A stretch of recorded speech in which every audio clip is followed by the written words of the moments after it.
Hello. This is Jonathan, and you're listening to the Johnny Talks podcast, the place where we help you achieve your financial goals.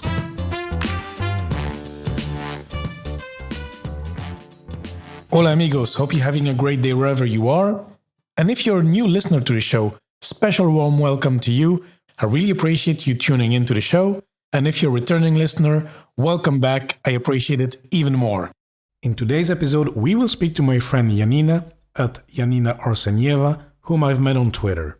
Janina is a human rights lawyer from Estonia living in Brussels with her son. A couple of years ago, she has made the choice to consume and live more ethically, and this had led her to live a more minimalistic life. We will talk about her discovery of minimalism, how she implements it in her daily life as a single mother, and she will share practical and easy tips to get started. She will also share the benefits of minimalism and decluttering, and not only the physical stuff. And to conclude, we will of course look at how minimalism has affected her finances. This episode is for you if you want to know more about minimalism and if you're looking at simplifying your life as a whole. And no, it does not have to be only about empty cupboards with 3 coffee cups, white walls, and not owning a car, for example. Anyway, without further ado, let's hear the interview. Hello, Janina. How are you doing today? Hi, Jonathan. It's very good to be here. I'm doing super well. Thank you. Fantastic. I'm excited to speak to you, Janina, because I invited you today to speak about maybe not directly personal finance, but minimalism and what it represents to you. So maybe before we dive into the topic, Janina, maybe can you share a little bit about yourself? I know you live in Brussels. You're from Estonia. So yes. So tell us a little bit about you. So I was born in the Soviet Estonia, so it was a long time ago. Mm-hmm. And I came of age when everything around me was very uncertain, and it was a transitional time for many people. And I think that, to an extent, informed my path towards minimalism or towards some of the values that I've chosen for myself. I have lived in Estonia until I was 23, and then I started traveling Europe a little bit. I got education in the UK, and I have lived in Belgium for about 15 years now. And I actually also spent a year in Luxembourg, where I know you are now, Jonathan. Okay. So you speak French and all? Yes. And I have worked as human rights lawyer. Specifically, I work in disability rights for around the same time that I have been in Brussels, so 15 years. And that also is something that informs my values a lot, because it's not one of those jobs that you actually leave at home at 5 o'clock and go home to something else. That permeates pretty much everything you do. So I very much associate with disability rights values and the movement of the disability community. Another very important thing, probably the most important thing, is that I'm a mom to a 5-year-old boy whose name is Kai. And he is actually quite trilingual even. So that is something that I keep being amazed at every day. Wow. At how quickly children and how effortlessly children pick up the new knowledge, and how important it is to, in a way, introduce them to this knowledge early on, because it comes so naturally to them. Outside COVID time, I had hobbies. I had a very intense travel schedule. I work a lot with Central Asia and Eastern Europe and the countries that, looking from Brussels, can be considered maybe exotic. But the COVID has slowed me down, as it has slowed everybody else down. And it has actually been, to me personally, a great opportunity to experience new things, for which I'm extremely grateful. And I know that it has been a super challenging time for so many people who couldn't take advantage of the quiet time that the pandemic was supposed to be. And it has been for me. It has been a fairly quiet time for me that has helped me maybe reconsider certain things, and also maybe change gears in my minimalistic lifestyle. Yes. So before COVID hit, were you already looking at minimalism, or try to be more intentional about your possessions? Yes. Or did it kick off with COVID? No, it didn't kick off with COVID. I think it really, I have been thinking about this a lot, and I think it does have roots in that post-Soviet transition that I spoke about Mm-hmm. earlier. So in the 90s, when the Soviet Union collapsed, I was a teenager, and we certainly became exposed to a lot of things, not just my family, but the society in general. Mm-hmm. Like I first tasted Coca-Cola when I was 15. Imagine Wow. that. Okay. I Yeah. know, I know. We didn't have Coca-Cola. We didn't have many other things that people in the West have, and I don't think we felt the absence of them, of course. But then we started being inundated with possessions, with things. People started feeling a little bit more wealthy. The Mm-hmm. borders were opened, and so people started accumulating things, possessions. And I think my family was not an exception. And what we experienced there is something that I only learned the name of very recently. We experienced the so-called the Diderot effect.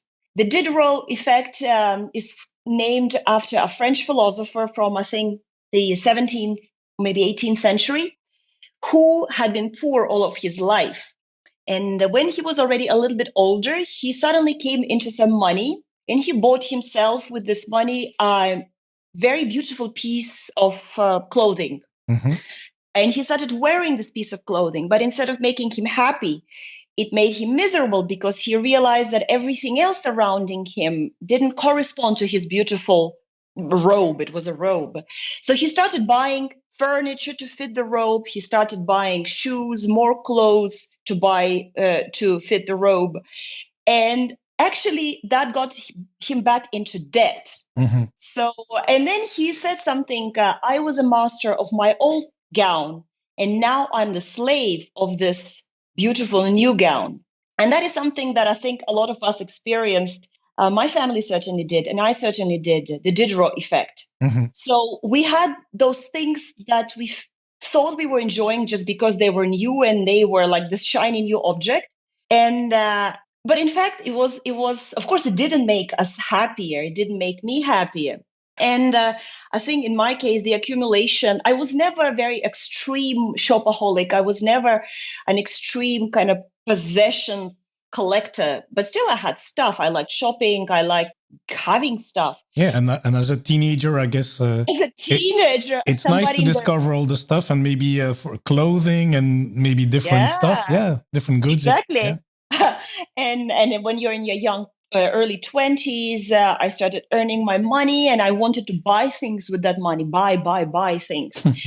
And then what helped me be more conscientious was actually the ethical values. So the ethical living started kind of rubbing off me. Buy less, buy things of better quality. You know, the 4 R's: reduce, reuse, recycle, or repurpose. I Mm-hmm. think that's how it goes. So I started maybe reducing my possessions, or at least not accumulating new ones based on my ethical kind of and green values. And also working in human rights, I think I was maybe more exposed to those values Yeah. than somebody else who works in a different sector. So that was a good beginning. But then, Jonathan, I became a parent. And so all my good progress was was completely wiped out. And I think the only consolation is that the research confirms that that I was a very obvious victim of consumerism. Mm-hmm. Like the future and new parents are the easiest victims of marketing, because I mean parenting is hard. Of parenting a young child who doesn't sleep at night is hard. So parents, myself included, we will buy anything that we think that our baby needs because the internet tells us that the baby needs it. And also the contraptions that have been invented to make parents buy stuff, it's just incredible. I mean, designer clothes for newborn babies, special swaddling devices, ergonomic cribs and prams that cost like a fortune, like a small car, and we buy But it's this. for their safety, Janina. Yeah, that's a car seat. That's a Yeah, car the seat car is for seat. Yeah. safety, but not the pram that you go walk in the park with your Mm-hmm. child. And we buy those things because we think it's going to make this experience a little bit easier. That I remember ordering things from the US, from everywhere in Europe. I get packages coming home all the time because I was hoping that now I'll buy this new contraption and he will start sleeping. And I maybe need to try that herbal tea that you can only buy in Canada or something. And that will solve all my problems. But to be honest, right now I have the benefit of hindsight, and I know that the kind of intervention I needed was more emotional or maybe a psychological support. It didn't solve any of the problems, but it made me feel that I was doing something to solve the problem.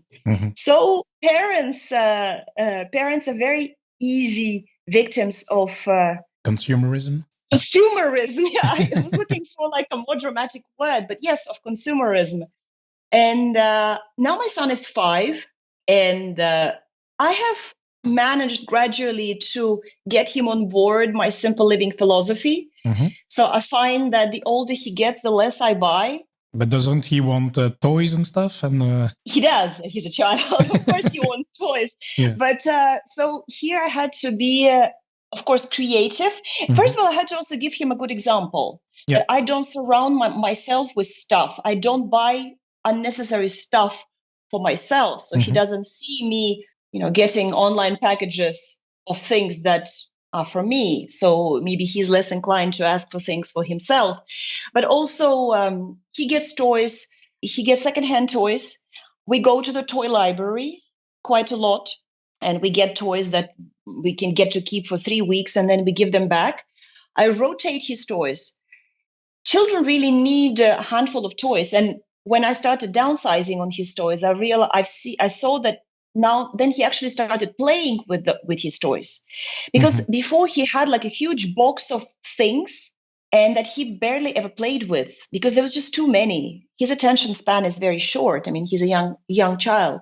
But sometimes what I would do, I would remove some toys, put them in storage for a couple of months, and then take them back out, and they're like new to him. Yeah, and I like it, this toy rotation thing, because if I think of myself, I just thought about it yesterday, but I had, for example, this video games or these, I was fan of Legos when I was a kid, but I remember that we exchanged sometimes the Legos between ourselves, with cousins or with other kids. I mean, especially the video games, that's an easy one. I lend you one, you give me one, then I finish the game, and then you give it back, and then you're happy. Yeah, I finished the game, I played it, or I didn't like it, whatever, but at least it reduces clutter, and it's cheaper for the parents. It's cheaper for the parents. It's also, as I said, I think it has more value for the child. Yeah. I see him sometimes play with really simple things. Like we go outside and he just finds a stick, really just a stick. And he plays with the stick, and that stick can be I don't know, his spaceship, his sword, his, I don't know, whatever. It's hard for me to kind of get into the mind of a 5-year-old boy, me being a girl. So whatever it is that children do, they do very often without the need to have those possessions. For example, and one thing that he likes doing is taking care of houseplants. We have a lot of houseplants. I like them. Not a lot, but we have a few houseplants, and he really likes taking care of them. He likes watering them. He likes monitoring their growth. He likes suggesting where those plant pots should go to give them the best exposure to the sun. So he also finds pleasure in things like this that don't actually cost anything.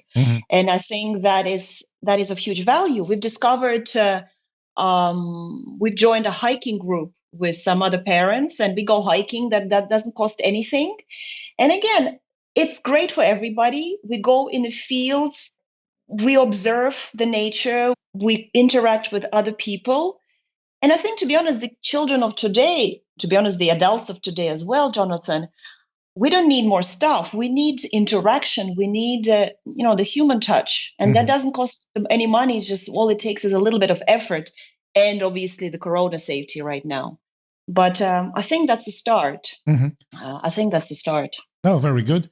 And then I'm wondering, because you're having this more minimalistic habits on reducing your clutter, is that something that your family is now doing as well back in Estonia, or is this something that they have that you're communicating to them as well?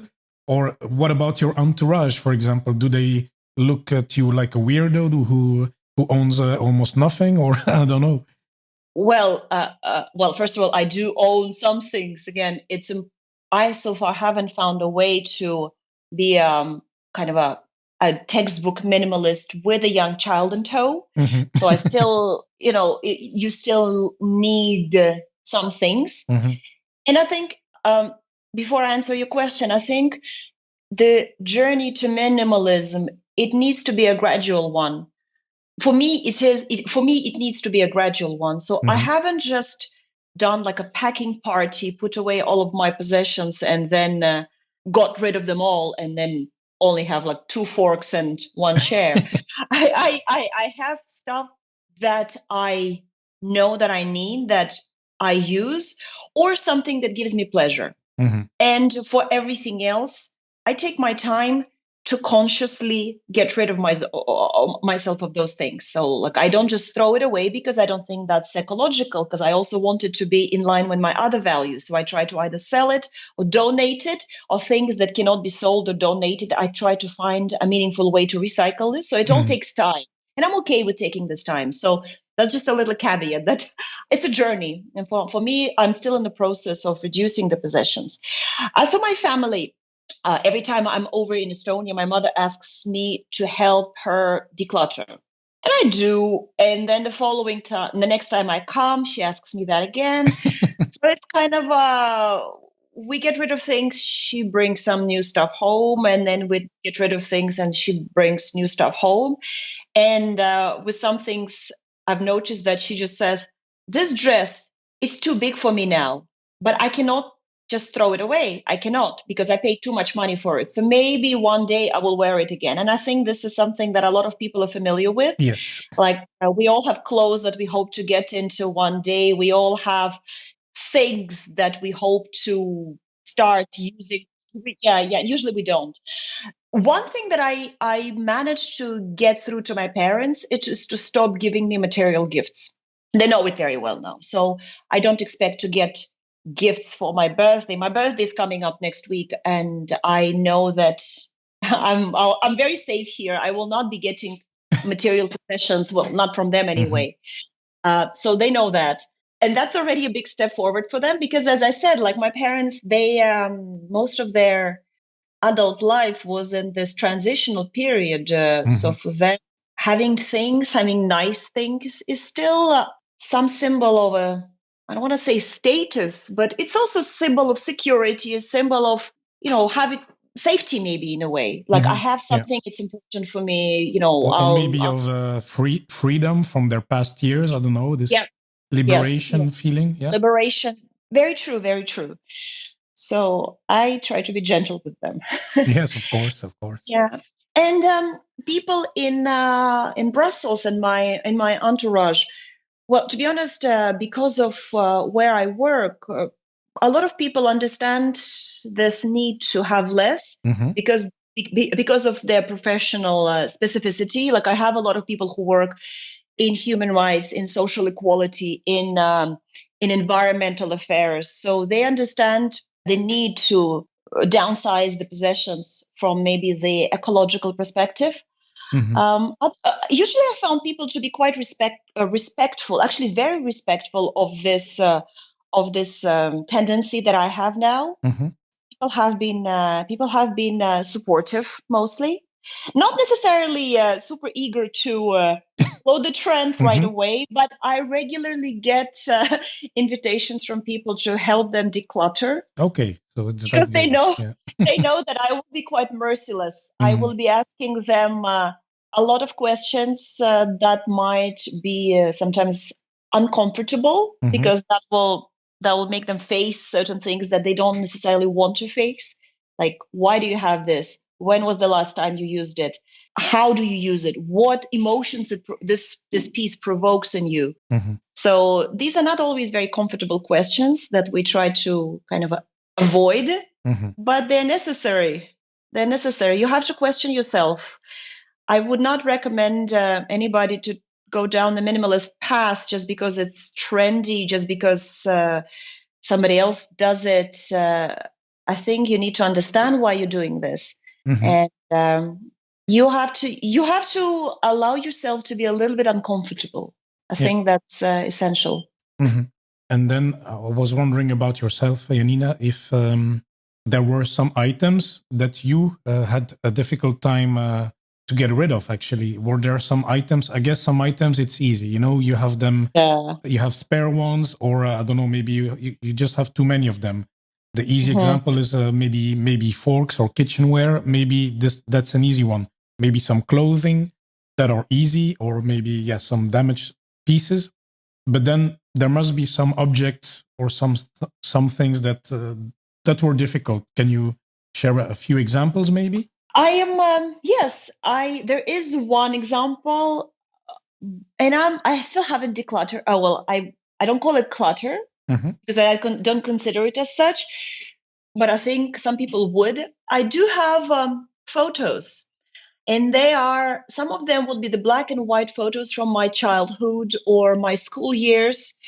That was before everything we went digital, and when you still had to go into some substantial effort to get those photos printed. Mm-hmm. I have quite a few photos in a big shoebox, and the usual advice would be that you digitalize them and you throw away the hard copies. And for now, I'm quite okay not doing this. Mm-hmm. I grew up watching looking at those photos and having that ritual with my family, with my grandparents, or just by myself, looking at those photos and enjoying that. And sometimes right now I do the same. So my photos in that shoebox is not something that I collected and I haven't looked at in forever. Once a year, maybe I sit down and I look at them, and I remember things. I could do this digitally as well, Mm-hmm. but it has a sentimental value to me right now. Yeah. And I'm okay with this. I'm totally okay with this right now. Otherwise, I don't think so. I mean, it's really the only thing that I haven't but I've consciously decided not to get rid of. Mm-hmm. Actually, another example, I did think of something. I'm also trying to be more mindful and minimalistic with my food. And I'll explain. Obviously, we don't starve ourselves, but I started kind of questioning: do I need the fancy food in my house, or do I need it regularly? I'll explain. To me, minimalism goes hand in hand with personal finance, I think. Mm-hmm. And actually, to be honest, I find it difficult to separate those two concepts. I think that everybody who is interested in personal finances, who has the personal budget, who maybe tries to save money or invest money, they probably will be looking critically at their spending, and they will be looking at their also food Purchases. Yeah. expenses, Mm-hmm. purchase of food expenses. And so I started looking at the food that I was buying. And what provoked that, Jonathan, was a very interesting story that I read on a blog of a financially independent blogger. I think it was the Frugal Woods. Mm-hmm. I think it's called the Frugal Woods, the blog. And so the author of this blog, she calls herself Mrs. Frugal Woods. She was sharing her tips on saving money on food. And she said something like, we don't buy hummus. We make hummus at home. You know what hummus is? It's Yes, basically I love it. chickpeas, some olive oil, some garlic, and tahini. And tahini is a sesame paste. And she said that they make their own hummus, but they don't add tahini Mm-hmm. because it's too expensive for them. And mind you, this is from somebody who is financially independent, who doesn't actually have to work for a living ever again in her life. Mm-hmm. She said, we don't buy tahini because it's too expensive for us. And, some people would say that, hummus without tahini is not hummus. Maybe, some people would pity that family for depriving themselves of, such a simple pleasures as a real hummus. And the others might see that this family is super lucky because they have compromised on this tahini or something else that is, I'm speaking figuratively here. But then in return, they live exactly the life as they want to live. They live in exactly the place where they want to live. They only do work that they want to do. They make their own life choices. And that's because they've decided to make those compromises on some arguably smaller things. Yeah. Mm-hmm. And so I've tried this I call it the not chasing the tahini. Nice concept. and yes. So I started revising also the food purchases that I make. Like, do I really need to have maple syrup in the house? Mm-hmm. Do I need to have 3 different types of rice? I like cooking, but can I reduce also my food possessions? Can I only have 1 jar of rice instead of 3 or 4? And that's literally what I used to have, 3 or 4 different types of rice in the house. Mm-hmm. Do I need 4 different types of pasta? Do I need all those sauces in the house? So that has been very helpful because it reduces the food bill. Yeah. It reduces the number of jars in the house. And it also makes it easier in a way to cook because you see everything that you have and it simplifies everything. And to be honest, I think simplifying is a very important concept for me. No, that's very good. I have something that comes to mind. It's something I've been doing as well over the last year. It's not exactly minimalist. It's more like on the grocery shopping. It's, when you buy some of those ingredients, sauces, I don't know, let's say cheese, Parmesan, etc. I used to buy maybe a more fancy brand, like a better quality item. But then I was rethinking the purpose of that item. So, for example, if it's tomatoes that I'm going to put in a soup, exactly, maybe I don't need the prime tomatoes, or depending on the dish I make. For example, if the cheese, maybe I don't need the high quality cheese, the super high quality one. I can have the supermarket one, which is good enough. That will give me what I need, just I don't know, some good taste. Because if I buy the high premium one, I know myself, maybe I will not even taste the difference. It will feel good, but maybe I will not taste it. So I try, at least for some of those, if I need to buy the cheese, to consume the cheese by itself, maybe I will buy higher quality. But in a recipe, maybe I might go to a more basic option. I like that. Yeah. I think everybody has to come up with a formula that suits them.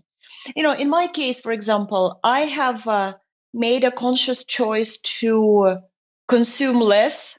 So in a way, I also need less money because I need less money. In a way, I don't need to work the same long hours that somebody else would, or I can allow some flexibility for myself. So right now I'm developing my own business right now, my freelance consultancy, and it's really, I'm really at the beginning of it. And that's okay. I know that I have my emergency fund if things, go south, but also I know that I can survive on very little money. Yes. Even me and my child, because I'm the sole earner in our 2-person household. I know that it's okay if I don't earn a lot of money because I don't actually need that much money. On the other hand, that gives me more free time. So, for example, when I want to shop for, figuratively speaking, the cheaper cheese, I can spend that time. I can take that time to buy the cheaper cheese because I'm not going to have to spend this time working for somebody else. You know what I mean? So it's all about what suits your situation. This is something that suits my situation, and I will never be the person to judge somebody else for making different types of choices. Because I think minimalism is not only about decluttering, it's also, or decluttering your physical possessions. I think it's also, and maybe that's more important, it's also about decluttering your mental stuff, the mental clutter. So getting rid of, or at least trying to be mindful of thoughts such as judging others or negative thinking or maybe angry thinking. So I think that's also extremely valuable, and that's something that we also have to be mindful about. That what kind of information we surround ourselves with, how to minimize the the figurative junk, not just the physical junk that surrounds us. I think that's very important as well, because otherwise we can be, angry, bitter people with few possessions, and that's not ultimately where we want to get. No.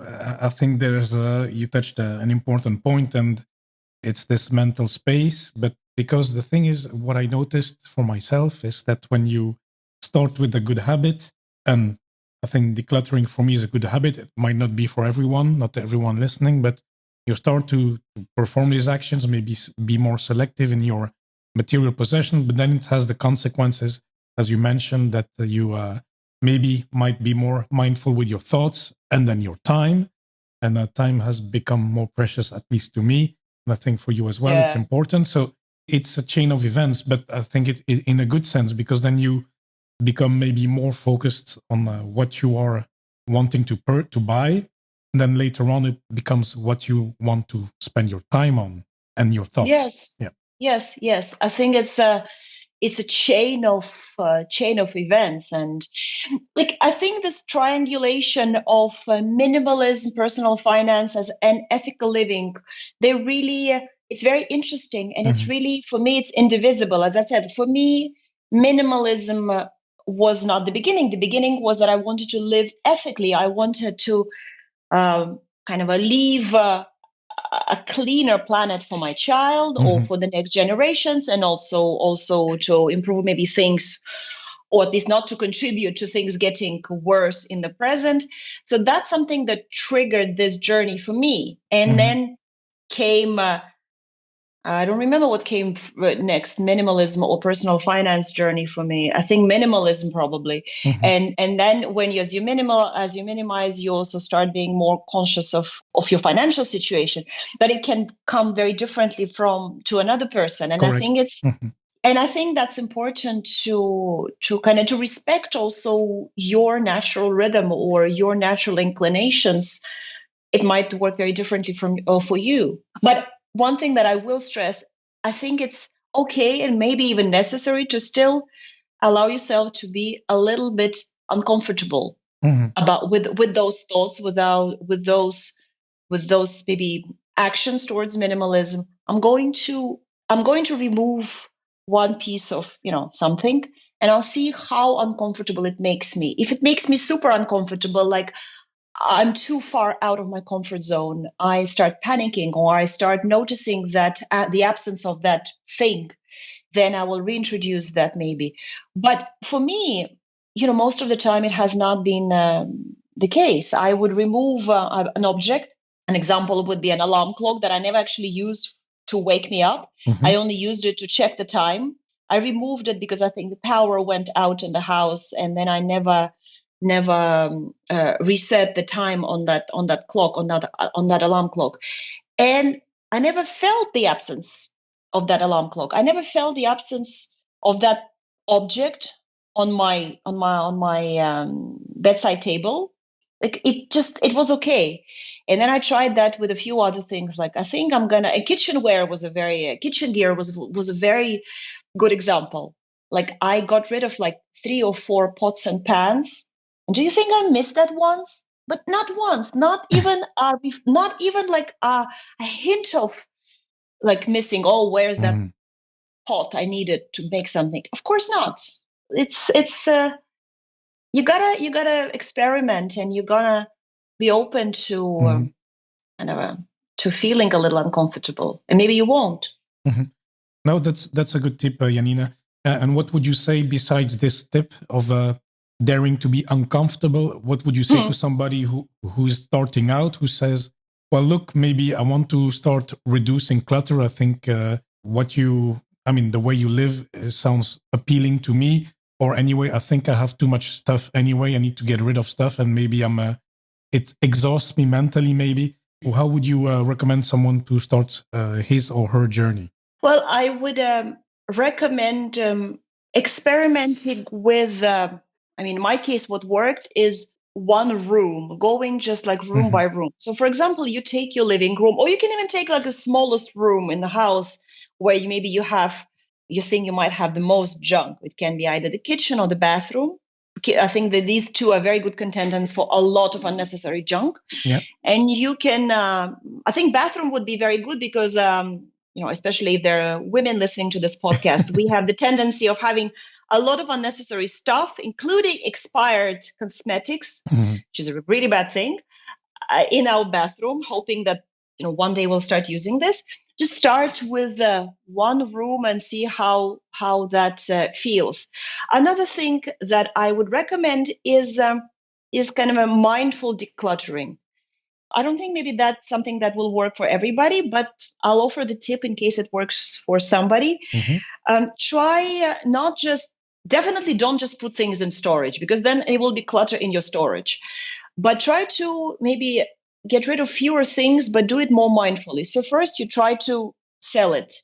If you cannot sell it, try to reduce the price or maybe exchange it for something. What I do now, sometimes like my son grows out of his clothes very quickly. So his old clothes are exchanged for example, fresh fruit and vegetables that people bring to me, and they get free clothes in return.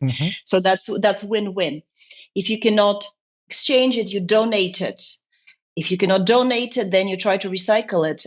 For example, if it's clothes, you take it to some shop that takes clothes for recycling. If it's something else, you take it also to a nearest recycling place, and only then do you throw it out. That takes time, that takes a bit more effort, but that might give you additional meaning of that process.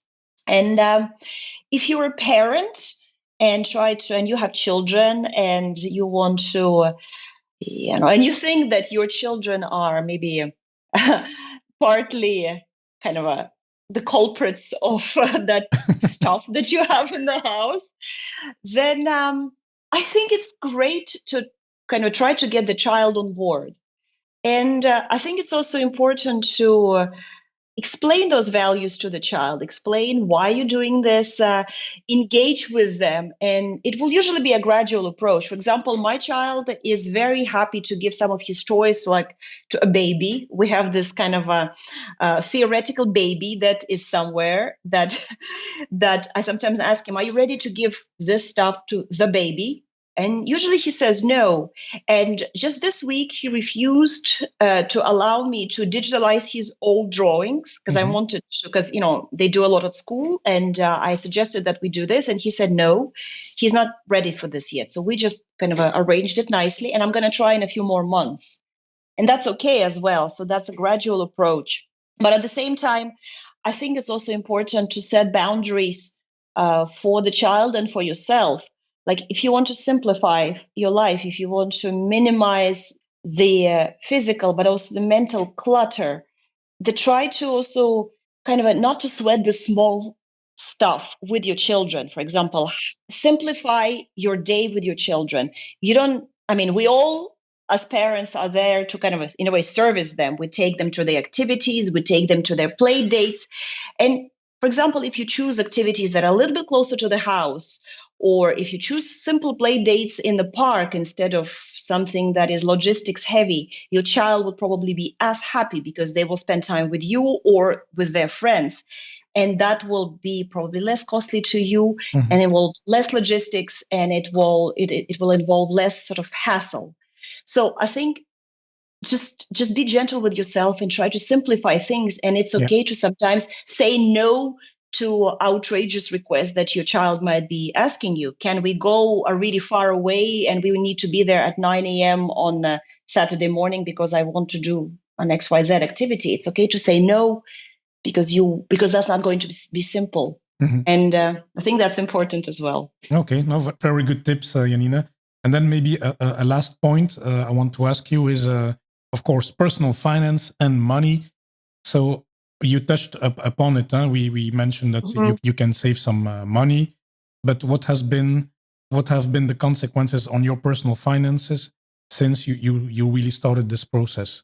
Since I started this process, I realized that there's one habit that I've nearly eliminated, fingers crossed that it lasts. Mm-hmm. And that is the habit of impulse purchasing. I don't have that anymore. I don't have the urge to go spend some money when I'm feeling bored or tired or angry or sad. So that's very nice. And that has obviously liberated some cash. What I've managed to do is, as I mentioned already, I've constituted a really solid emergency or contingency fund for myself that I have in my savings account. And that means that I can allow for some flexibility with professionally. Yeah. I earn less money right now, and that's okay because I know that I'm in a way protected. If I'm going to be completely out of work, I have about 9 months worth of expenses saved. With additional money, I've started exploring some kind of investment strategies. I am a very, very new investor, investing in some index funds.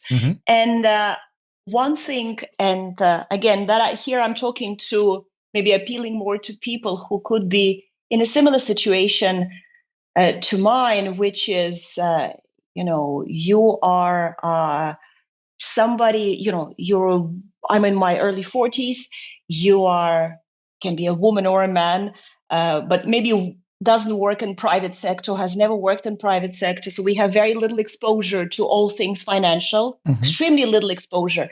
We have lived for a long time with this mantra, I'm a human rights professional. I work in social affairs. I'll never be rich. I'll never have money. I don't need a financial plan. That's very wrong thinking. So I really urge people who are in a similar situation to mine not to fall into the same trap and explore some financial kind of protection, financial growth strategies that are suitable for you. So with me, I've chosen index investing. I've also done some other investment activities that are more experimental, but that's just something that I'm comfortable with right now.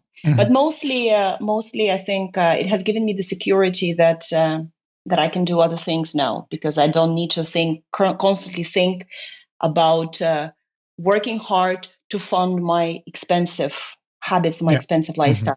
Okay, very good. No, excellent, Janina. I think we come at the end of the show, and I want to thank you very much for sharing your story with us, your tips. Thank you. I think there were quite some useful tips for anyone. So I really appreciated that. And of course, I'm a fan as well of decluttering and minimalism and creating good habits for oneself. So of course, I'm very excited to share this later on with the audience. But Janina, before I let you go, we always, as you know, we always have our 3 quick fire questions at the end of the show. Are you ready? I am ready. Okay, so we talked about investments, but you're pretty new, I understand. But my first question is always, what has been your best investment so far? I actually do have an investment that I'm super confident about, that it was a very good one. And it's not an investment in a traditional sense. A few years ago, I bought a summer cottage in Estonia. Okay. So it's a tiny little hut. It's literally a hut with only basic comfort. It's in the countryside. But the enjoyment that me and my family have gotten out of this place is incredible. So it's a place we all get together. We do some physical work in the garden. We work with the earth. We enjoy our short Estonian summer there. We do some barbecues there. It didn't cost a lot of money because it was just a cheap place, but because, it's not a fancy place. But I'm feeling super confident that it was really the right thing for my family. I feel how my parents have, their aging has slowed down because they have that place that they go to and they have great time there. They really enjoy it. And to be honest, I think it also wasn't the worst financial idea in the long run because that place is in a rapidly developing neighborhood. So I expect that its value will be growing if ever I decide to sell it, but that's not going to happen in any near future. Yeah. So that was a very good investment for me. Oh, excellent. I like it. Like the idea. And number 2, what is a book that you can recommend to anyone? And it does not need to be a financial book. Okay. So we spoke today quite a lot about the habits. And it also so happens that the book that I'm going to recommend is about habits. It's called Atomic Habits by James Clear. And it has, quite a short book, and it offers practical support to help integrate good habits in your life and also get rid of bad habits using very small kind of feasible changes, like atomic, like size habit changes. So I like this book very much. It builds on earlier research done by other authors, and so it's a really practical manual about things that you can integrate in your life. And I very much recommend this book to anybody who would like to revise their habits and maybe get new habits in their life. Yeah, it's an excellent book. I read it as well. You read it as well? Of course. Okay. I like this kind of stuff. And I read as well The Power of Habit, which is usually less recommended, but it's, I would say it's more theoretical. It's interesting. Exactly. Let's say more academic. And then Atomic Habits is more like, okay, the practicalities, how do you do it? How do you actually do it? Yeah. I found it very useful. Yeah. Okay, excellent recommendation, Janina. And then a last one, what is the best purchase you can recommend for under 100 euros? Also an easy one because I'm using it right now. It's my headset that I got on sale somewhere. So I think I only paid 50 euros. It originally cost 75 euros. So it's probably not the highest range, but it does the job of letting me listen to podcasts and music and books and doing this on the go. I mean, I'm a single mom. I don't have a lot of me time. So sometimes my only me time of the day is on the way to school to pick up my child, and that's the 15 minutes that I listen to the stuff that I like listening to, including to your podcast. Great. And that's really a good value for me. So it's something that I use every day, and it's changed a lot of habits that I have. Okay, excellent. Really liked how it all blends together, actually. Very Thank cool. you.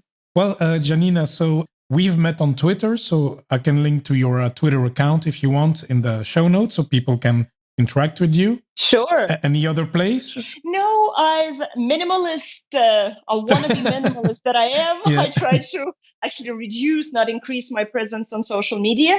On Twitter, I'm mostly active professionally. So if you're interested in human rights, disability rights, Central Asia, then you're welcome.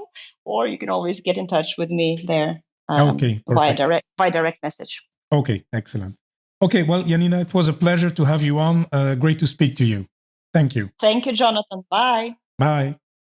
I hope that you enjoyed this episode and that you learned something from it.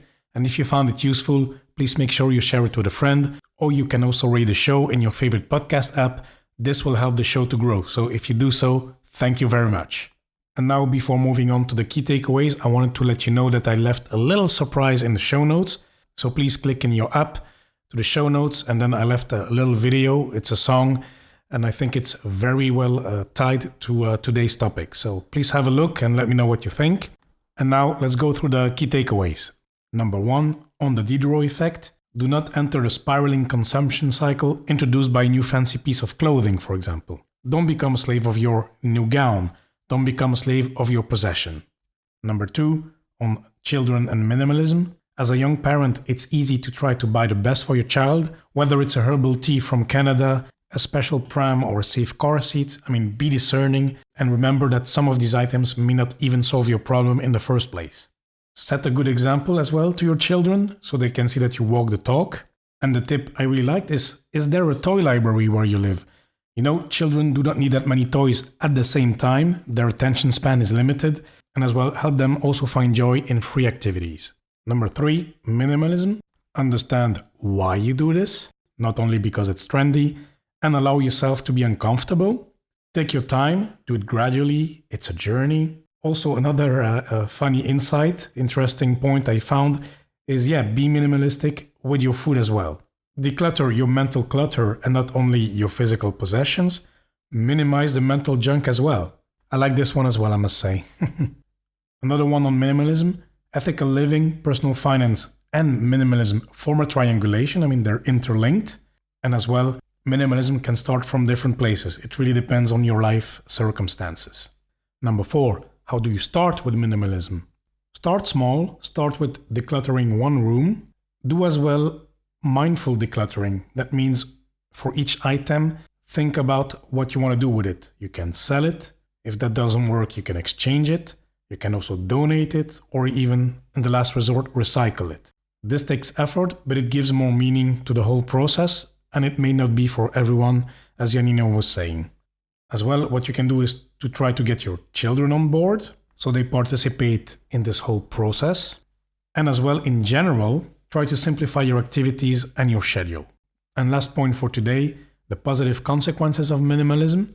For Janina, this resulted, for example, in reduced impulse purchases, more money to save for an emergency fund, more flexibility in case of difficulties at work, and as well, this has also led her to explore more financial protection and financial growth strategies. Her focus is not anymore to work hard to fund an expensive lifestyle.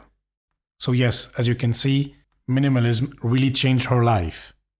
So that was it for today. Thank you so much for listening. It really means a lot to me. Make sure you subscribe in Apple Podcast. And of course, please do not hesitate to contact me. If you have any questions or feedback, send me an email, john@johnnytalks.com, or connect through social media at johnnytalks on Facebook, Twitter, and Instagram. And amigos, once more, thanks so much for listening, and I'll speak to you next time.